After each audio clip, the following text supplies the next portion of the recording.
that's just that's There's a lot of struggle with it. Yes. But when you submit everything to God. Oh no, it's just, I'm telling you, I can say that very, very, very clearly. I mean, the best place to say. Wow. My sax appeal, the third one, I think sax appeal 3, that was Aliko Dangote there. Tell me everybody. That you didn't call. That wasn't there. I didn't call them, they came. They came. You know, I mean, how many governors were there? Yes, you know? yes. And I brought Kenny G from America. I remember my budget then. I mean, just when I think about it, I was just thinking, what was I thinking? Why would I do anything? But then at that time, that was what I knew. That's, you know, I was cool, I was moved by that.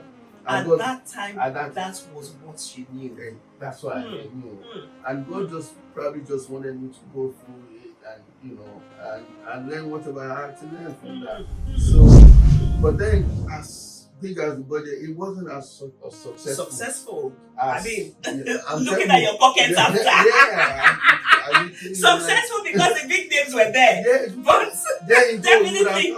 Yes. I remember after the Kenny G concert, and we were like, oh wow. So even my vendors were now almost, people that you had agreed with at some amount, they were like, oh no, that wasn't what was, excuse me. You know, when they saw the crowd that you pulled, and the big names. I remember my MC there was TA. Yes. And he would come back saying, do you know this person is here? I said, I'm really, I didn't know. Like, who is that person? You don't know you this don't person. know them. You know, I know, but even when I was preparing for the event, I know that God told me that He will bring people who control the economy of our country to that place. You know, but now up to today, maybe a few years later, I'll get a better picture. But yes. I haven't seen the benefit of the fact that those people actually came. Wow. You know, up to now. You know, but I'm learning. You know? Yes. So coming to your question, so my music has been, that event wasn't a gospel event at all. It was called Sax Appeal. Yes. So it was what I do. I bring artists. I would bring out artists from like United States, from South Africa, from here, you know, for a jazz concert. So that event was what handled my non-Christian events. Yes. You know, like non-gospel event. So, but right now, I would clearly say that my music is gospel. Yes. Because I mean, that's my inspiration. I would flow easily with you know, ministry in a church or in a church-based gathering. I mean, I flowed. You know, I would flow in. But you know, from what you're saying, what I see, you know, what I deduce from it is that all those years when God said, I will bring the captains of industry, you know, to your events and everything. I think, you know, God wanted you playing gospel. It was a way that He wanted to use to get these people. So here you were doing your. But funny enough, I was now. I still played my gospel music. My music is like I've done jazz cafe, I've done Pizza Express, done many Apollos, I've done many venues here. Yes. And my music, I play my gospel music. Yes. But there's a way that God wants you to be That's right. That's, you know, that's don't hide it. Don't sugarcoat it. Don't even try and hide it under anything. Just there you go. Yes. Which was what maybe that's what I got wrong. He doesn't want you to sugarcoat it. Call it what it is. God does not share His glory with anything and anybody. Don't be ashamed of who you say it is. You know, it's so amazing the way God just reveals Himself to us. Yes. You know, it's just that sometimes many of us are slow in getting it. But you know, He's such a loving Father. He allows you to make the mistakes and calls you back. And is there to. So, would you say that you have fulfillment in what you're doing? I would say so, by God's grace. You know, fulfillment sometimes it's not just in material things as well. Yes. It's just in Nigeria, for instance, there's so many saxophone players, and trust me, when you ask them, they will tell you how much my music has. I have influenced me. That's Name why any saxophone this player doing very this well. episode is called Sounds of Victory. Because when you name people who are up and coming, even people who are established when it comes to playing the saxophone, there's no way Mike Aremu does not feature.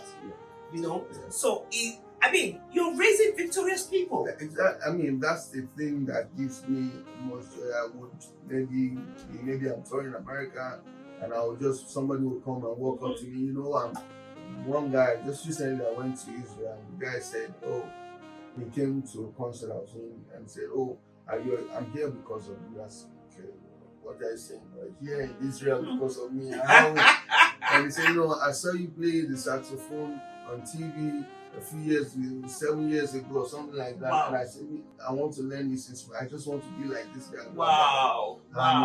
And he started playing the sax, and then he got a job with them because he got close to somebody because he was playing the sax, and then he was in Israel. And since I never met him, I didn't know him. Yes. But he came, he said, "Oh, this is what you have done." And I got back to my hotel and I had tears. And I just like, are you kidding? That's how right. you know That's how right. much you affect? Like, I not even met him. There's so many of them like that. And, you know, for me, that's the greatest fulfillment. That's why I know that I'm doing what God has called me. What God has asked you to do. Yes. Wow. I mean, there are many people, there are many musicians now who are into IT, who live in this country, who live in America. Many of them have toured with me. You know, the first time they ever stepped out of Nigeria was because they toured with me. Yes. And I'll tell them, listen, sometimes it's not just music. Make sure that you're doing.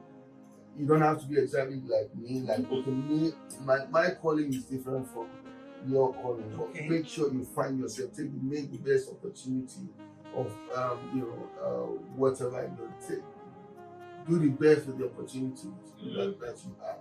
So many of them are musicians, but they're into IT. They're musicians, but they're doing all sorts of things. You know, and when I look at them, you know, sometimes, I've just bought a house. Oh, we go bless the house, and they say, and we start talking about a story. Remember the first time you came to this country? You came out to say copper fridge. There's always a story behind the glory. Yes. Just to see these guys have all grown up, doing so well. You know, there's not. I mean, I would go home feeling so fulfilled. I guess so. You know, when you know that you're definitely making a difference, it sure gives you fulfillment. Yes. Wow. There's no fulfillment as much that's greater. That is greater than that. Investing in others, you know, same that other people also. Now, tell me, who is Mike Aremu? Somebody out there, you know, watching and say, okay, you've been talking about your music, but who is Mike Aremu? You know, this question I always hear it a lot. And I don't think I've ever done justice to it. But Mike Aremu, my full name is Michael Adeyemi Alani Ekundayo Sunday. I had to give you this. Okay.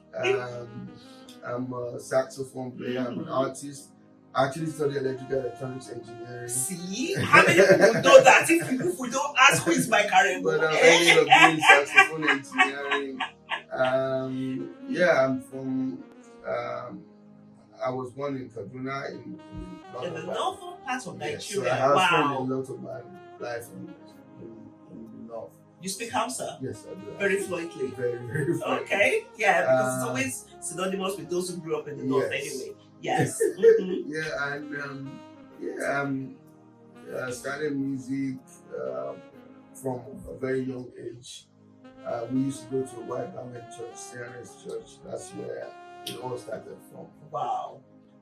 Where every child was encouraged to play some kind of instrument, and I kind of took it, for them. So in the white garment church, they actually encouraged every child just by to play some kind of instrument. We had a sense of rhythm. We had a sense of, Amazing. That's something that, a lot of churches should learn from. Oh yes. Wow. Yeah, it's good to involve kids when they're younger. What we do now in Pentecostal church, you get them to play in children's church, but then we were integrated into the main church. Yes, the main church. So you have your corner there where you're playing your akuba, we call it drum akuba and bass drum, the local drum. That's what I started. Wow. And then I started playing the trumpet, played a bit of every other instrument. And then the saxophone was actually the last instrument that I picked. Seriously? So I played the trumpet was my major for a long time. Okay. And then we left, I left Mina. I used to live in Mina. Okay. In Niger State, and I went to Lagos. So it was when I moved to Lagos that I used to go to attend Revival Assembly Church, Pastor Anselm Magic. Okay. Okay. And that's where I had my first encounter with the saxophone. And yeah, since then. So it's been a long romance with the saxophone. With music, I would say. Okay. Yes, music has been, part of my life. So we haven't finished who Mike Aremu Okay, is. so We have. What else should I say? You haven't finished who Mike Aremu is. I know I am a God-fearing person. Okay. I'm not a perfect person. Like I said earlier, I've made so many mistakes. One of them, major mistakes. We all do. We all, some, and but that has made me, like I said, maybe who I am right now. I love God. I love my family. I love your family. Tell us about your family. Your wife. Yeah, You're married to a beautiful woman. You have to talk about her. Come on. I have Omalara, Mike Aremu. I have a daughter, Yvette, and my son Jethro. And what else can I say about me? I love to drive. That's why I enjoy love driving. Oh yeah, I enjoy driving. I enjoy eating out with my family, with my wife especially. I love traveling. Even though most of it I'm playing, but you're working. I'm traveling and working. Yes. What else? What else can I say about that? You ask me. I'm leaving it to you now to tell us. Yeah, I think I'm a true Nigerian. I'm very, very passionate about Nigeria. We can't even start talking about that. I'm very, very passionate about Nigeria. I believe in Nigeria, but that belief has reduced in the past. Why is it reducing? You keep trusting God for this country, but then every time you just think, we seem to be moving further and further away from, what we because I look at the events that just been happening lately. In fact, I'll bring this now. I was discussing with my brother-in-law. I worried about what the church is, which is part of what the things have been going, things that have been running in my mind in this season. That okay, for instance, Nigeria, what are we? There's something that we're not getting right in Nigeria. There's so many churches. And then we are where we are. It doesn't just add up. So the number of churches yes. don't match up with I mean, the Bible says we're the light of is it that we're not being taught the right things in church? Obviously. People see Christianity now as a means to get from God rather than just like coming back to talking about, because when you go to church, to most churches, I mean, I can tell you because I've been everywhere, I've been to every church, and it's the same thing. We need to correct that. I know this might not sound too well to a lot of us, but things have to change. There's something we're not doing right. It's either we're not teaching the right, obviously not teaching the right, because who are the people in the government? Many of them are deacons and pastors in some churches. Many of them. You have the allergies and the imams too now. But there are more. Trust me, if with the number of Christians in churches, that cannot be wrong. We can't say we are the light of the world, and then darkness seems. There are more branches of churches that are being opened, and there are more ritual killing. There are more. Something is wrong somewhere.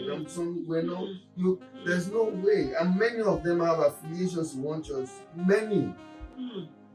Many of those crimes are being committed by people who have affiliations somehow to church, but it's that we're not teaching them. Right? I mean, for a place like England, you can understand it, you know. But it's not even as bad. It's not, you know, we live like there's no God. We live like there's no God at all.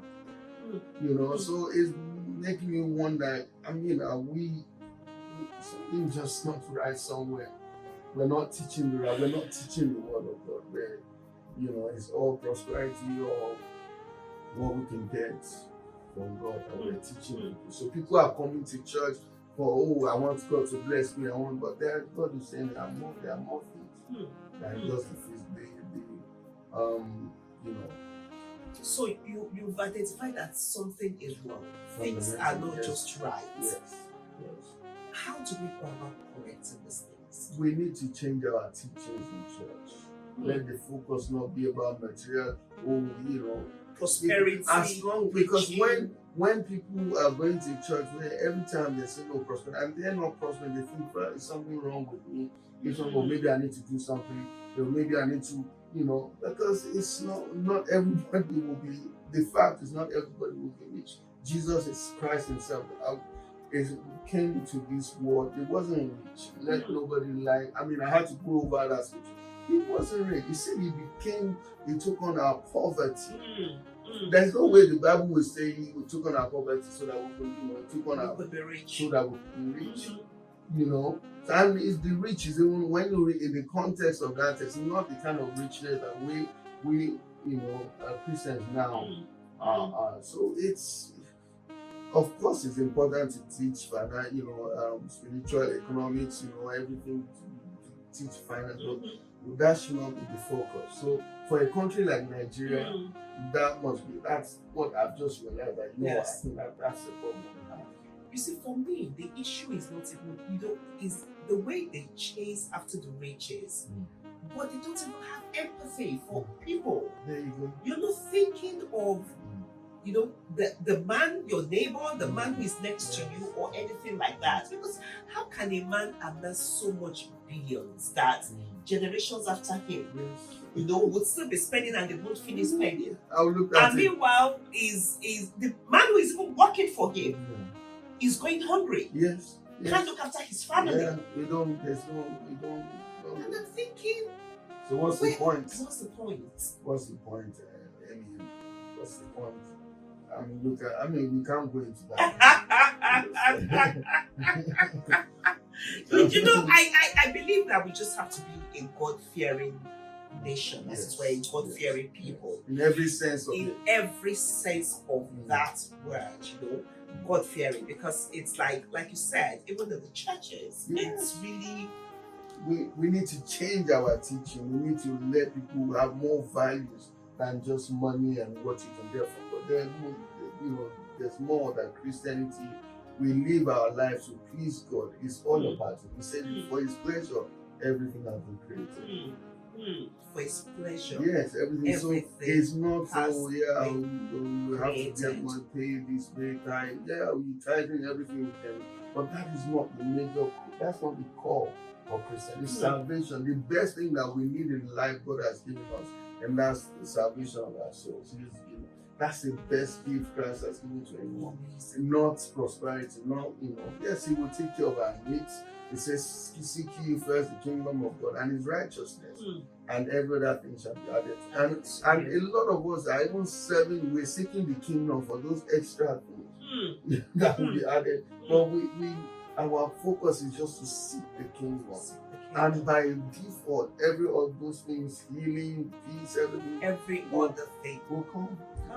Wow. Anyway, I am so glad that you know, you've spoken about this, and we pray that things will certainly change and everything. Now, my brother, Mike Aremu, you know, I just love calling your name. I just love you. I just love calling your name. You know, sounds of victory. Sounds of victory. I love that. What does that mean for you? The first thing that comes to my mind is when the children of Israel God asked them to circle Jericho 7 times. and they should not say anything. Mm. But when after the seventh day, and then on the seventh day, they cycle 7 times a day, that they should release a sound. And wherever you hear sound, Yes. Especially in the Bible, there's the end of one dispensation and the introduction of another. So for me, sound of victory is, the sound that you make that breaks that brings about that victory. So sound and victory they always go together. Yes. Even in the natural sense, when you go to a football stadium, when there's this goal scored, the first thing you hear is sound as victory. So, but when it comes to God matters, it's that sound that brings. Sometimes it's not something that you can explain, but it's the power that comes with the sound. That sound, and that brings the victory. And of course, a tool for the expression of that sound is this that you have in your hands. Right there. Anytime, that's what I mean. Really? My saxophone. So, do you name all your saxophones? Yes, my alt is N.O.W. She's been around for a while. Wow. Yeah. Wow, amazing. Now we're going to be listening to N.O.W. because we have to listen to you, play the sounds for us, What, do you want to hear something? The thing is, I left my sling. Yeah. We want to hear something. I left my sling in the studio. I was coming from. I was rushing out. It's okay. But I'll manage. Okay. Is there anything you want to hear?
There's just something about hearing the saxophone playing. There's just something about hearing that saxophone playing. No matter what you're going through, when you hear, that's why we said sounds of victory. It just lifts up your spirits. It lifts something in you. Yes. Tell me, for you personally, it's easy for people to take it for granted that because you play the saxophone. What does this connote for you? It means everything. What does it do? It means everything.